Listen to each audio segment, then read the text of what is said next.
Hey YouTube, I was getting my stack out. It's been 3 months since I did a little audit on my stack to see where it is, and I have been planning to do this sort of a video really on the basis of my stack.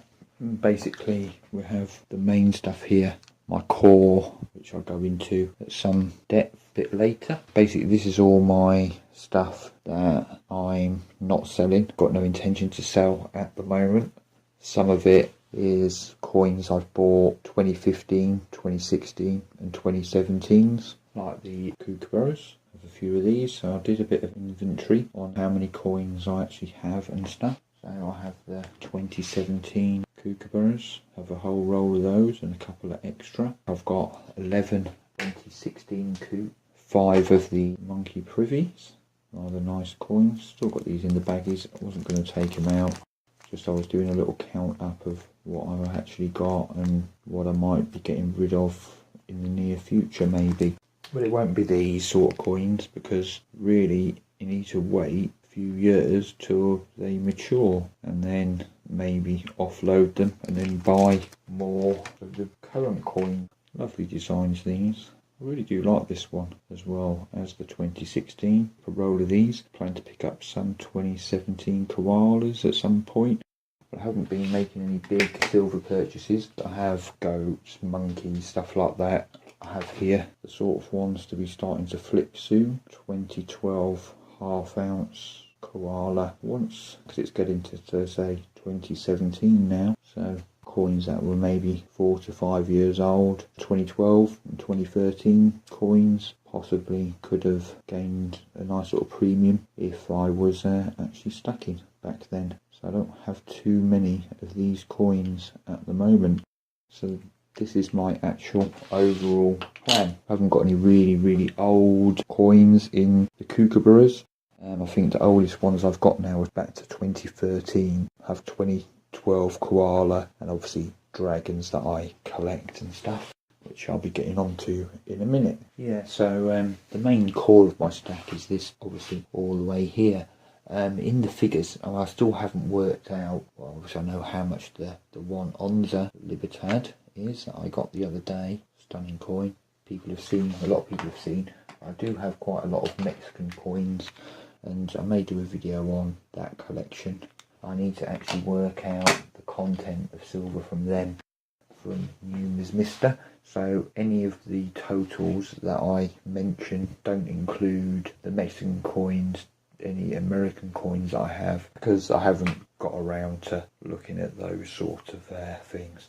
So as you can see, this is the main core of my stack. I could pile it up, it might be easier to do the video that way. I do have some proof coins and stuff that I like. As I said, the core that I've been buying so many coins, 2015, 2016, 2017, hopefully I'll buy more and more of each year, and then in sort of 5 years I may release those coins, the 2016s, so maybe in 2021 I'll be releasing these. Maybe earlier, it depends on the premiums, you know. I do have quite a few gorillas. I'm a big fan on the gorillas, and I have 11 of the 2015s, 11 of these, the Angry Gorilla. Beautiful coins. If you haven't got any, I'll pick those up. Mintage 50,000. As I said, I haven't been buying too much silver. I just had a lot of things on, and I have sold a few things and bought a few things since I did the last video, which was 3 months ago. So this is the new 2016. So this came out quite late last year really. So it'll be the back end of 2017 when the 2017 comes out, I'd imagine. Still time to pick up a few of those, and the mintages are 75,000 now. I've gone up from 50,000 on the 2015. So yeah, that's my overall thing, is buy semi-numismatic coins. I do have the Lunar monkey set, the 10 ounce set over there. So my stack is kind of split into 4 real parts at the moment. There's the main core, which is basically stuff that I'm accumulating to eventually flip Don't really have any generic bullion or anything like that, because these koalas or kookaburras are not much more than Britannias or certain things, so at the moment they seem like a good investment. I may get some Britannias or UK coins, really it's not that much cheaper. The design doesn't sort of change every year, although there is a new design on the Britannia, but certain coins just don't make sense for me being in the UK. But obviously, if I see a deal, and I may pick up some stuff for the longer term play, because these are all kind of short term, looking at it with maybe, as I said, a 5-year or even a 10-year cycle. I'm in no rush to offload this silver. I do find the Perth Mint, the quality is superb, and generally no problems there, and you get them out and then it's just as good condition 2-3 years down the line.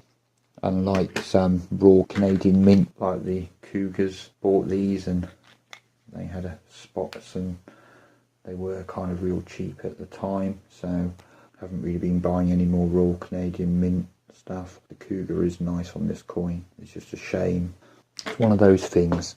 I have picked up some 10-ounce kookaburras weight wise and don't really save much on the premium, but these ones do seem to be appreciating. And since I got the 2016, obviously, I was like, wow, look at the coin on that. It's absolutely stunning. And you can never get enough of seeing that coin. I mean, even the Queen looks good. I mean, that's a coin. I'm into those. As I said, money is kind of tight at the moment because different financial things are going on. So anyhow, I was saying, yeah, my stack is split up into the main core, I call it, which is basically all the stuff that I'm accumulating and plan to hold on to for a period of time, and then my perma stack, some people call it, the permanent stack, that is roughly about 121.5 ounces at the moment. I don't really do generic silver because coins and rounds cost virtually the same as a kookaburra or a koala because of the VAT. So a lot of us buy our coins from Germany, and who knows what will happen if we leave the EU or whatever. But they have the margin scheme, which is 7% tax instead of 20%. Any silver coin that has a face value, like say this Pamp Swiss bar, which is why I wouldn't buy any others that weren't dragons. This Pamp Swiss bar would cost you 20% VAT. So you've got the silver price, which say today is £14.26p. You can never buy really silver, a bar, for that cheap. Obviously the Pamp come with a premium anyway, but then your dealer adds on his premium on top, and then obviously you have to pay 20% tax because it doesn't have a face value. Whereas the Perth Mint Dragon, say, Year of the Dragon, has a face value. This one, $2. So therefore, you only have to pay 7% tax on this. And if you think about it over a course of time with a lot of silver, it's going to make a big difference, which is what got me into kind of like buying more gold. I have been trying to pick up as much gold as I can at the moment, mainly little kangaroos and stuff, but that's a little 1/10 ounce horse and a quarter horse. So gold is like my generic bullion. So I've been picking up 1/20 ounce nuggets, a little bit over spot, the gold spot price, but cheaper than I could buy anything from the dealers. And I think these have built-in equity. I have bought them close to spot, and there's no tax on gold, no VAT on gold, so it makes a lot of sense. So I have shown quite a few nuggets, and I did pick up another nugget that no one has probably seen. It's probably these small coins. There we go. I've ordered some capsules, some new capsules for these, for the other ones that aren't in the capsule. I do have another one on the way, this one being 2006. Getting a few now, but my gold is up to 1.18 ounces. I did buy another one, and it should be on its way next couple of days, so that will take me up to 1.23 ounces of gold. moving along a little bit. I mean, I did sell a couple of things from my last video. So that's gold is another segment of my actual stack, more of a permanent thing as well. If I sell some things, which I have some things for sale, which I'll show you in a minute. My other part to my stack, kind of like different things going on within the stack. So I flip a few items and make some profit, and I may put that back into silver, or on occasions I buy gold as well. That's kind of my store of wealth, is the profit. I put it into the gold, the rest I put into the silver as much as I can. I haven't been selling too much of late, so the gold hasn't been growing that much, but then I haven't got that much stuff listed compared to how much stuff I have in my perma stack at the moment, because I'm accumulating as well as trying to sell. So everyone knows that I like the dragons, so that's another part of my stack is dragons. The dragons are only like 13.217 ounces of silver, but some things cross over, like the gold dragon. I have one of these for sale. Could count the dragons now, but I'm planning to do a video on the dragons soon, because the collection has grown since the last time I did a dragon update video. Back over here, there's a pile, proofs and different coins and things I've picked up that I have listed for sale. A few kookaburras set, a few coins, 16, a 15 and a 14, and some koalas. Just have a few, so I thought, well, I may as well try and list a few to try and make a little bit of profit or whatever. I have those listed. That's another side of it. So certain things may go from the obviously the core. Then you've got 2014 koalas. Got a couple of those 2014 koalas. So as I said, I wasn't stacking back in 2014, but I did pick up these 2014s, decent price last year. And I said I did have a few more. I have sold a few in the set, so I've only got a couple left. 2017 and 2016 Somali elephants. I only have one left for my own 2013. I have a couple that I'm selling, but I'll keep this one for a while and see what happens with it. And then maybe we might appreciate some more. But yeah, these sort of coins, 2013, next year, this year, sort of, I could be selling them. But selling sometimes in sets. If I can get a 14 and a 15 now, I could do a 13, a 14, a 15 and a 16 and a 17 sort of run. And sometimes when you do that, you can add a little bit of extra premium on the coins, because it saves the work of someone else having to go and find coins from one seller and another seller hasn't got. The 14s are kind of getting harder to find, so they're the ones that I haven't been able to find at a decent price at the moment. So hold on to this 2013. That's basically like what my stack's up to. It's kind of like evolving, growing. So just want to talk a few facts and figures. So the silver price, as I said, the silver price is £14.26 and the gold price is £978.53p. UK pounds, I always work it out in UK pounds. You can convert it, everyone knows what it is. So the gold to silver ratio based on that is 68.615.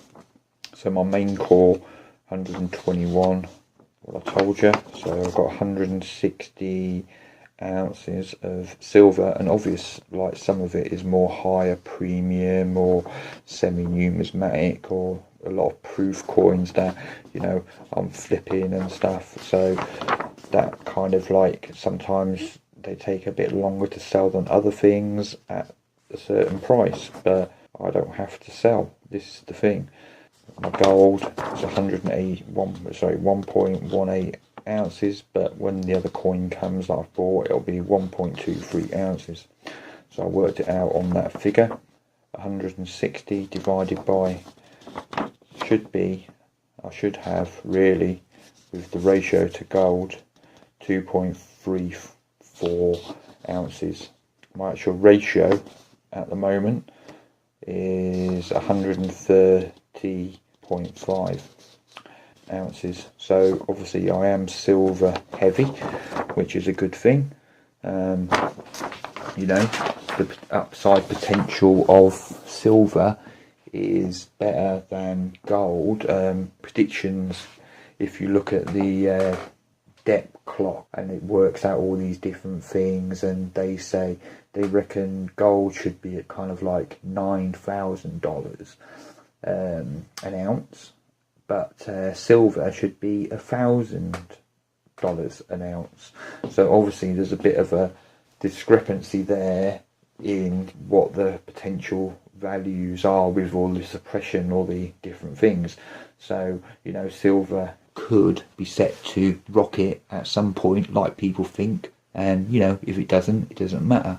If it goes up to 1,000 and something, this lunar monkey or whatever even has a premium, you're still going to be able to sell it for that. What does it matter? I mean, you bought it at a certain price, way down, say £20, and then it's worth 800 UK pounds, I guess, when, or who knows what the exchange rates and everything will be when that happens. But you know, it's one of those things that we'll see what happens. I did have another video about a bit of a rant, the Sunday rant and stuff about the different things, and who knows, it could be this year, it could not. Anything could happen. This is the thing where variety in your actual stack is good. I'm in the UK, obviously, and I have my only Britannia, sorry, Queen's Beast.